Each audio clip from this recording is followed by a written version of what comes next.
What if you could complete your flood relief project for 1/4 of the cost? Would that allow your project to move forward? If it would, you should consider applying for a FEMA BRIC grant. It might surprise you to learn how much funding is available for flood relief projects each year. FEMA's Building Resilient Infrastructure in Communities program, also known as BRIC, is an annual program that continues to grow in response to the increasing need. Funding levels for the BRIC program more than doubled in 2022 to nearly $2.3 billion nationwide. The maximum grant amount for each project considered under the competitive program is capped at $50 million. But it's not often that I see project applications near this maximum grant amount.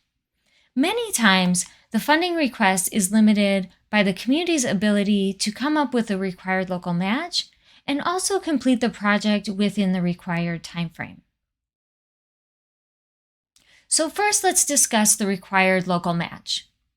For most communities, FEMA's BRIC program will provide up to 75% of the eligible project costs, and the remaining 25% must come from non-federal funding. This could be your general fund or another grant, as long as it's not a federal grant. So a state or county grant or low-interest loan could be used for the local match.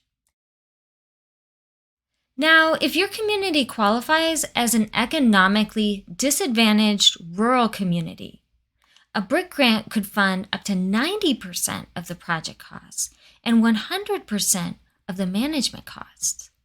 I don't see many communities that qualify for this, but it's worth checking to see if you qualify when you begin preparing your sub-application.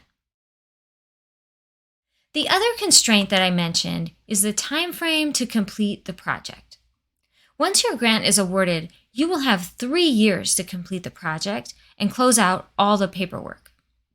Depending on the status of your project when the grant is first awarded and the steps needed to complete it, 3 years can go by really quickly. You will want to keep this in mind when preparing your project schedule in your grant sub-application.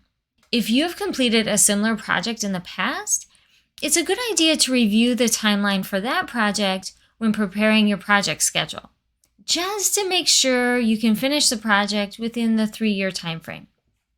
So to be able to submit your flood mitigation project for BRIC funding, it must be less than $50 million, one that the community is able to fund the 25% local match, and be able to be completed in 3 years.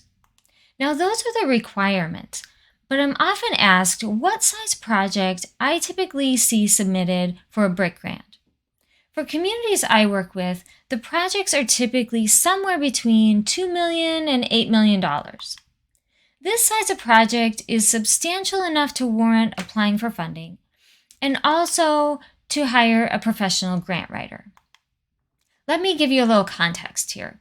Grant writing and grant administration can be reimbursable expenses in your BRIC sub-application.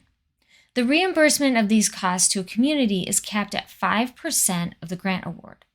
So when you hire a professional grant writer, the project cost should be large enough that the grant writing and administration costs are less than 5% of the grant amount.